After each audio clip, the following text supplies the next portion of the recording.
beliau mengutip beberapa hadis yang menyangkut tentang salat berjamaah. Yang pertama, qala sallallahu alaihi wasallam, berkata Rasulullah sallallahu alaihi wasallam, salatul jama'ati tafdhulu salatal fadhi bi 27 darajah. Ini yang ma'ruf. Hadis diriwayatkan Imam Al-Bukhari dan Imam Muslim. Salat berjamaah melebihi salat sendiri 27 derajat. 27 kali. Artinya salat isya di rumah dengan salat di masjid sama dengan 27 kali salat di rumah.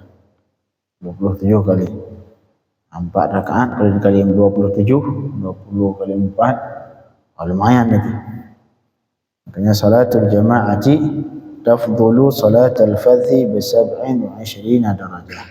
Salat berjamaah melebihi salat sendiri sebanyak 27 derajat.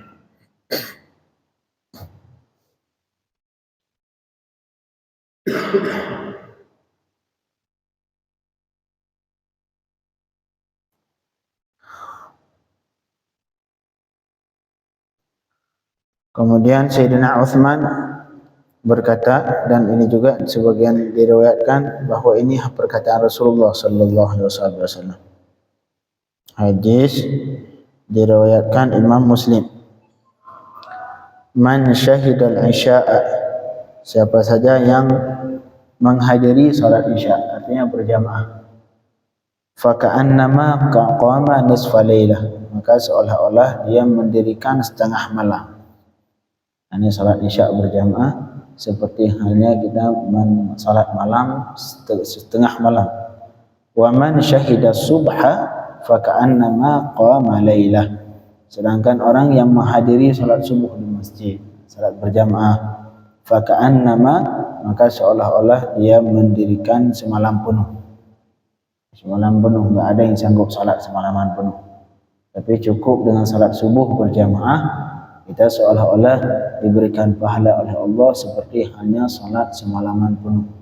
Inilah umat Rasulullah sallallahu alaihi wasallam. Karena Allah tahu umat Muhammad ini umat yang paling lemah. Kalau umat Nabi dulu panjangnya sampai berapa meter, besar-besar, kuat-kuat, umurnya panjang-panjang sampai 1000 tahun lebih, 1000 tahun, 700 tahun umur mereka. Umat Nabi Muhammad paling lama mentok 80, 70, 80, 90. Itu udah apalagi udah 80. Itu udah keok-keok sudah. Tapi walaupun umurnya sedikit, Allah berikan umur sedikit, kekuatan tidak seperti kekuatan umat yang terdahulu yang umurnya panjang, kekuatannya kuat. Tapi Allah memberikan, cara Allah melipat gandakan ke umat Nabi Muhammad. Amalan sedikit. Sekarang kalau misalkan salat subuh berjamaah, dengan salat subuh berjamaah seperti halnya salat semalam penuh. Salat semalam penuh kira-kira 12 jam lebih kurang. Siapa yang sanggup salat selama 12 jam? Salat isya setengah malam, 12 tambah 6, 18 jam. Seolah-olah kita salat 18 jam cuman karena salat isya dan salat subuh berjamaah. Berjamaah. Faka'annama qama lailah. Inilah salah satu rahmat yang diberikan oleh Allah ke umat Rasulullah sallallahu alaihi wasallam. Amalnya sedikit tapi pahalanya besar. Sehingga nanti di hari kiamat walaupun kita amalan kita sedikit tapi sanggup mengimbangi, malahan melebihi amalan umat-umat yang terdahulu. Amalan umat yang terdahulu. Seperti dikisahkan di surah Inna anzalna fi lailatul qadri. Itu awalnya disebutkan Rasulullah mengisahkan kepada para sahabat bahawa ada dulu ada salah satu wali min auliyaillah, min auliyaillah dulu di Bani Israel. Beliau itu Syam'un Ghazi namanya, Syam'un Ghazi. Itu beliau berperang melawan orang kafir selama 1000 tahun penuh. 1000 tahun. Akhirnya sahabat iri. Ya Rasulullah, Masya Allah banyak, terlalu banyak pahala mereka. Sanggup diberikan umur sampai 1000. Kemudian 1000 bulan, ya 1000 bulan beliau berjihad. Akhirnya diberikan sebegitu banyak. Kita umat Muhammad umur aja nggak sampai segitu. Akhirnya baru diberikan dengan Lailatul Qadar, semalam Lailatul Qadar seperti halnya 1000 bulan, lebih afdal dari 1000 bulan. Inilah keuntungan yang diberikan ke umat Nabi Muhammad sallallahu alaihi wasallam. Wa qala sallallahu alaihi wasallam, ini hadis diriwayatkan oleh Imam Muhammad bin Nasr. Man shalla salatan fi jama'ah faqad mala'a nahrahu ibadah. Di hadis yang lain, ya, ini bukan hadis, Sayyidina Sa'id bin Al-Musayyib. Sayyidina Sa'id bin Al-Musayyib ini salah satu, beliau ini adalah tabi'in. Salah satu tabi'in para terkemuka di kalangan tabi'in, ulamanya tabi'in. Kata beliau, ma'adzana mu'adzin mundu 20 sanah illa wa ana bil masjid. Ini enggak sanggup kita. Tidak pernah muadzin melantunkan azan semenjak 20 tahun, kata beliau. Semenjak 20 tahun tidak pernah muadzin melantunkan azan melainkan saya sudah di masjid. Artinya sebelum muadzin azan beliau sudah di masjid semenjak selama 20 tahun lebih. 20 tahun. Subhanallah. Kalau kita paling maghrib, zuhurnya enggak, asarnya enggak. Maghrib, isya, masya Allah, subuh enggak mungkin.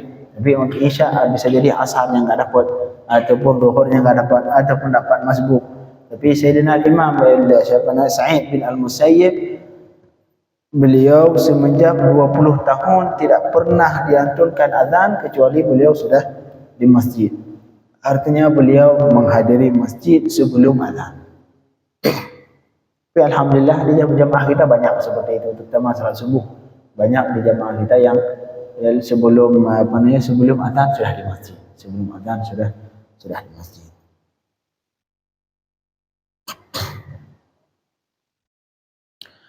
Kemudian Muhammad bin Wasi', ini beliau ini berkata, "Mashtaha ma ashtahi minad dunya illa thalatha." Tidak aku inginkan dari dunia kecuali yang tidak aku suka. Tidak aku suka dari dunia kecuali 3 hal. Kemudian yang pertama, akhan in ta'awwajtu qawwamani. Ini yang pertama. Yang paling aku butuhkan, yang paling aku suka, yang paling aku cinta, yang paling dibutuhkanlah sama beliau.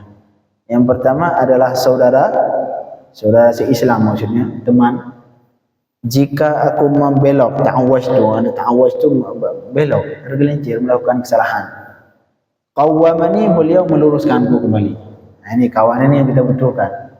Kawan yang benar-benar ketika kita salah diluruskan. Ini kawan yang dibutuhkan. Kawan yang akan saudara dalam Islam yang adalah saudara yang selalu mengingatkan kita ketika kita melakukan kesalahan. Ini dibutuhkan ini. Akhan in ta'awwajtu qawwamani. Ini yang pertama. Saudara yang jika aku melakukan kesalahan, beliau ini meluruskanku kembali. Ini yang pertama. Yang kedua, waqutan minar rizqi afwan bighairi tabi'ah. Yang kedua, makanan pokok yang dihasilkan tanpa tabi'ah. Arti tabi'ah tidak terlalu membutuhkan tenaga. Artinya bukan dengan harus kerja berat. Jadi makanan dihasilkan, rezeki dihasilkan bukan dengan hasil kerja keras terlalu berat. Ini juga kata beliau. Kemudian yang terakhir, wa salatan fi jamaah, dan salat dalam berjamaah. Salat berjamaah. Ini yang ketiga. 3 hal yang paling beliau sukai di dunia, 3 ini. Yang pertama, punya kawan yang membenarkan ketika melakukan kesalahan. Yang kedua, rezeki yang diberikan oleh Allah cukup, tapi bukan dengan cara yang terlalu. Kadang-kadang rezeki kita subhanallah, ada sebagian orang untuk mendapatkan rezeki harus menjadi pemulung, harus keliling satu koja bisa jadi untuk mendapatkan 10.000, 20.000. Tapi alhamdulillah ada sebagian muslim diberikan rezeki oleh Allah tidak dengan harus kerja terlalu keras seperti itu. Tapi bukan berarti kerja keras rezeki dihasilkan kerja keras ini aib, tidak. Rasul sallallahu alaihi wasallam ketika beliau sudah beranjak dewasa, sudah mulai mencari rezeki. Yang beliau lakukan apa? Mengembala kambing. Mengembala kambing. Ini disebutkan salah satu hikmah kenapa Rasul. Padahal Allah Ta'ala mungkin bagi Rasul dari lahir beliau diberikan kekayaan oleh Allah. Langsung kaya. Mungkin bagi Allah. Apa yang tidak mungkin pada Allah? Mungkin pada Allah untuk dilahirkan Rasul dari rahim orang yang milioner, yang kaya, super kaya. Akhirnya Rasul kaya, super kaya. Bisa jadi bagi Allah. Tapi tidak, hikmah Allah tidak demikian. Allah lahirkan Rasul dalam keluarga yang serba cukup. Kemudian Rasul ketika beranjak dewasa sudah harus beliau mulai mencari rezeki. Disebutkan salah satu hikmahnya untuk membuktikan bahwa harta yang paling bagus yang dihasilkan seorang mukmin adalah harta yang mengandung dua hal. Yang pertama, dari hasil jerih payah sendiri, bukan datang warisan. Itu harta yang paling bagus, harta yang kita hasilkan dengan jerih payah diri sendiri. Yang kedua, poin yang kedua, harta yang ketika kita dapatkan harta, di samping kita mendapatkan harta, memberi manfaat ke orang lain. Nah, ini paling bagus. Bukan kita dapatkan harta dengan merusak orang lain. Nah, ini harta paling baru, harta yang paling jelek. Syarrul amwal, harta yang paling jelek, yang paling tidak bagus adalah harta yang dihasilkan bukan dengan hasil jerih payah sendiri. Tidur doang tiba-tiba datang harta. Ini enggak. Yang kedua, harta yang dihasilkan yang tidak memberi manfaat ke orang banyak. Nah, Rasul mengembala kambing. Yang pertama dapat uang dari hasil jerih payah sendiri. Kemudian yang kedua menghasilkan uang dengan cara memberi manfaat ke orang banyak. Nah, ini harta yang paling bagus. Harta yang paling bagus adalah harta yang dihasilkan dengan jerih payah, kemudian dan ketika mendapatkan harta dengan memberi manfaat ke orang banyak. Nah, ini harta yang paling bagus. Ini salah satu hikmah kenapa Rasulullah ketika beliau beranjak dewasa mulai mencari rezeki. Padahal mungkin saya bagi Allah untuk menjadikan Rasulullah orang terkaya saat itu. Mungkin. Karena apalagi kalau Rasul saat itu beliau akan diangkat menjadi Rasul yang akan menjadi da'i. Yang namanya da'i disebutkan ulama, namanya da'i seharusnya harus ada pemasukan pribadi. Yang namanya da'i itu harus ada pemasukan pribadi. Jangan terlalu menggantungkan pemasukannya ke orang lain. Sehingga banyak dari ulama kita dapatkan fatwanya tergantung orang yang menyuap dia makanan. Kalau yang ngasih makanan ke dia, ngasih uang ke dia seperti ini, maka fatwa kalau bertentangan enggak dijawab. Ataupun ya sehingga ada istilah itu fatwa tergantung amplop. Kalau amplopnya kecil, haram. Lebih besar makruh, besar lagi hal mubah, lebih banyak lagi jadi hal sunnah bisa jadi. Seperti itu. Artinya fatwa dipengaruhi oleh pemasukan. Ini karena beliau menggantungkan, jadi merasa ada harus balas jasa ataupun balas budi. Karena kita menggantungkan diri dalam pemasukan sehari-hari ke orang lain. Tapi kalau orang yang bebas, dikasih ambil, enggak dikasih ya sudah. Dia khair, dikasih khair, enggak dikasih juga enggak ada urusan. Akhirnya enggak mau tahu.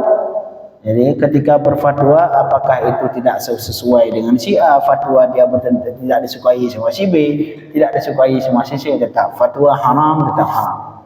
Mau disukai atau dibenci enggak ada urusan. Nah, ini salah satu yang seharusnya dimiliki oleh ulama, tidak dipengaruhi oleh harus memiliki pemasukan pribadi yang tidak tergantung ke orang lain. Ini Rasulullah sallallahu alaihi wasallam. Jadi kembali ke sini, yang kedua, jadi kembali tadi apa tadi? Bahwa uang yang kita hasilkan dengan jerih payah juga bukan aib. Rasul menggembala kambing, itu mendapatkan uang. Karena harta yang paling bagus harta yang dihasilkan dengan jerih payah, dan dalam menghasilkan harta dan juga memberi manfaat ke orang lain. Nah, kemudian yang terakhir yang kata beliau adalah salat dalam keadaan berjamaah.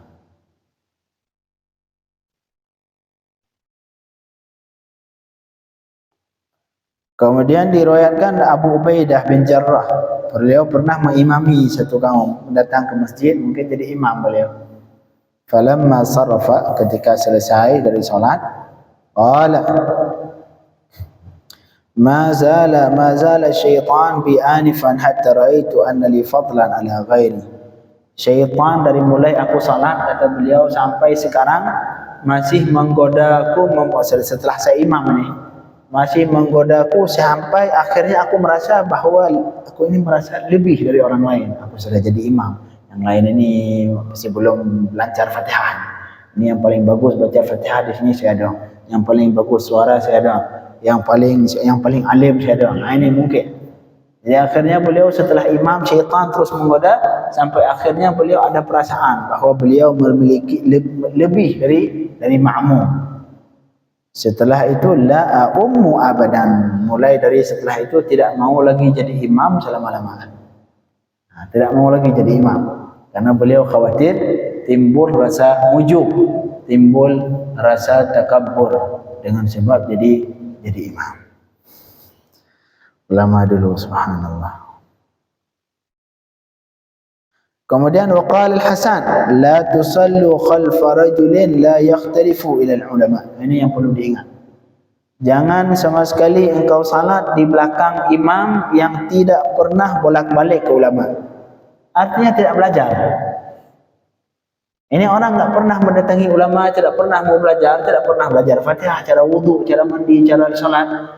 Nah, jangan sama sekali kamu jadikan dia imam. Ini kata Sayyidina Hasan. La tusallu khalfa rajulin la yakhtalifu ila ulama. Jangan sama sekali engkau salat di belakang seorang laki-laki yang tidak pernah bolak-balik untuk menemui seorang ulama. Artinya orang bodoh. Artinya tidak pernah mau belajar, kemudian pengen jadi imam. Nah, ini sering. Ini enggak di masjid ini, enggak di masjid yang lain. Banyak. Kalau apalagi di masjid yang memang imamnya tidak ditentu, seperti sini sudah ada imam. Masjid yang imamnya saya terserah. Itu banyak yang pengen maju jadi imam tapi enggak pernah mau belajar. Giliran mau belajar Fatihah enggak mau. Tapi kalau jadi imam harus beliau jadi imam, enggak boleh yang lain. Nah, ini berbahaya ini. La tusallu khalfa rajulin. Jangan sama sekali engkau sekalian salat di belakang seorang yang tidak pernah bolak-balik menemui ulama. Artinya ketika mencari imam harus imam yang sudah pernah belajar. Artinya imam tahu tata cara salat berjamaah, bagaimana adab berjamaah, kemudian apa saja yang membatalkan jamaah, apa saja yang makruh dalam berjamaah. Nah, ini. Nah, sampai imam salatnya enggak batal tanpa mengetahui. Akhirnya semua makmum enggak jelas salatnya.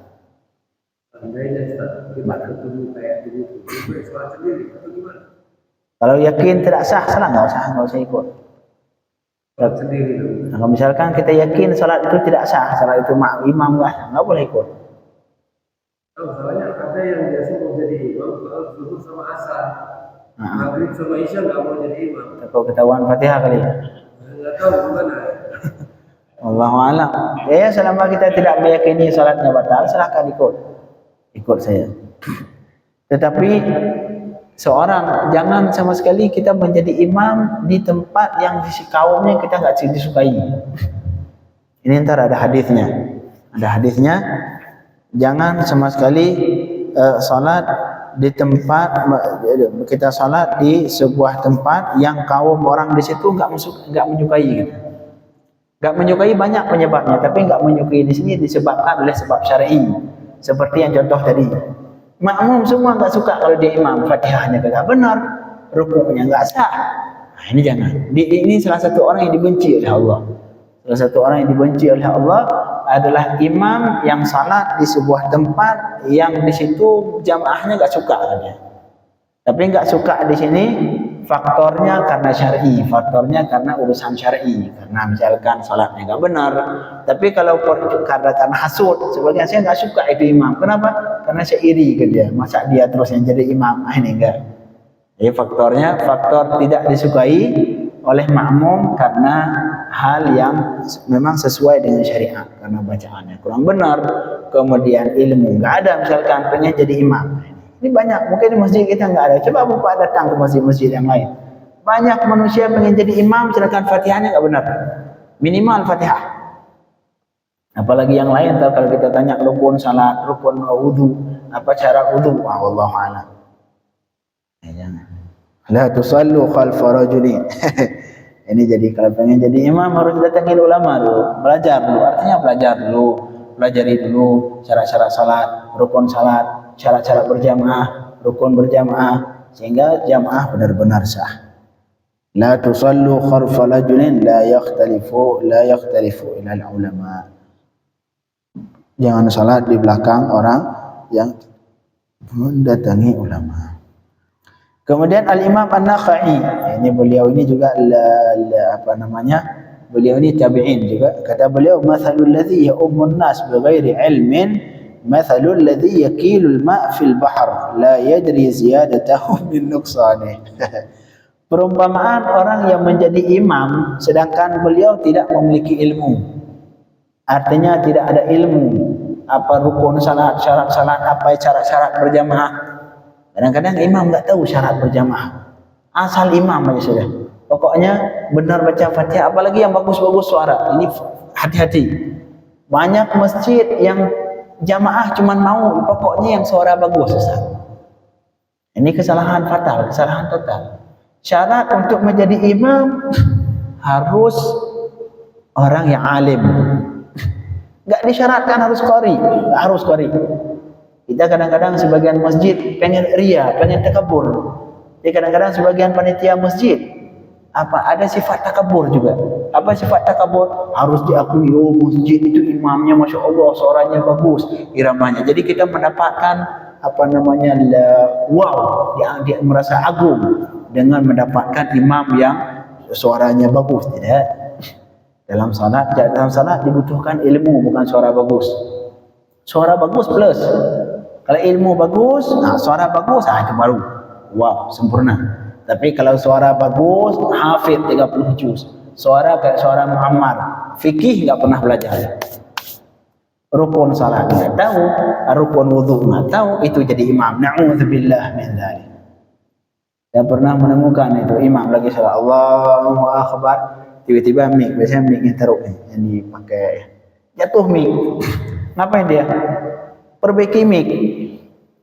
Jatuh lagi, diambil lagi, diperbaiki. Lagi sholat, lagi baca ayat ini. Karena mungkin bagi beliau kalau tidak ayatnya nggak kedengaran sama makmum merasa kurang. Akhirnya beliau ngapain? Perbaiki mic, kayak mekanik lah. Perbaiki mic. Rusak lagi, jatuh lagi, diangkat lagi. Batal sholat. Gerak 10 kali. Ini contoh imam. Jadi imam yang paling penting seseorang yang paling penting untuk menjadi seorang imam adalah ilmu, terutama ilmu fikih. Ilmu fikih yang menyangkut salat berjamaah. Suara bagus, plus. Kalau kita dapatkan imam yang ilmunya bagus, kemudian bacaannya bagus, suaranya bagus. Ini baru. Ini plus. Tapi kalau kita dapatkan kebanding antara dua, suara bagus, hafid, tapi nggak ada ilmu, jangan pilih ini, pilih yang ada ilmu.